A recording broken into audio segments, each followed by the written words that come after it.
ṣé kò sí. Ẹ ti ní kí ọkọ yín ó lé ọmọ mi lẹ́nu iṣẹ́ ó dẹ̀ ti lè. They complain. Kò possible kó lé mi padà sílé o torí fáìlì àti fàálì wọn ò jọra wọn rárá kó gbọ́ dáadáa.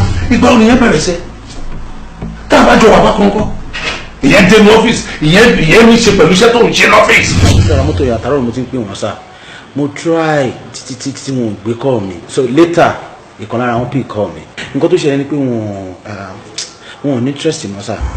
ó parí wa ìjọ mọ̀ pé business mi ò lọ déédéé fún bíi almost 2 years now kò sí church tí mi ò ti dé kò sílé aláàfáà tí mi ò ti dé. ṣé wọ́n ti fi ẹsẹ̀ létọ̀ ni.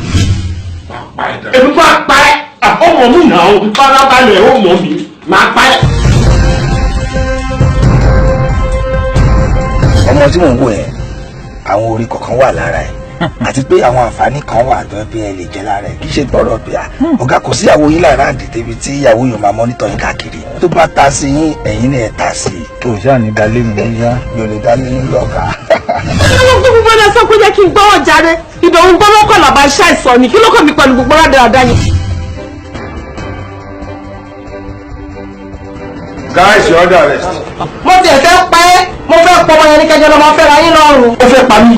criminal matters lele it's a very serious offence ṣẹ́mo wọ́n lo arms and criminal matters ẹ̀ mọ bó ṣe rí under the. Also, there's a situation right there. We're on top of it. Over. Let's go.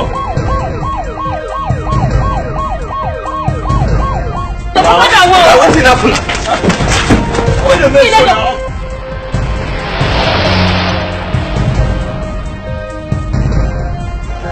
Stop it! Stop it!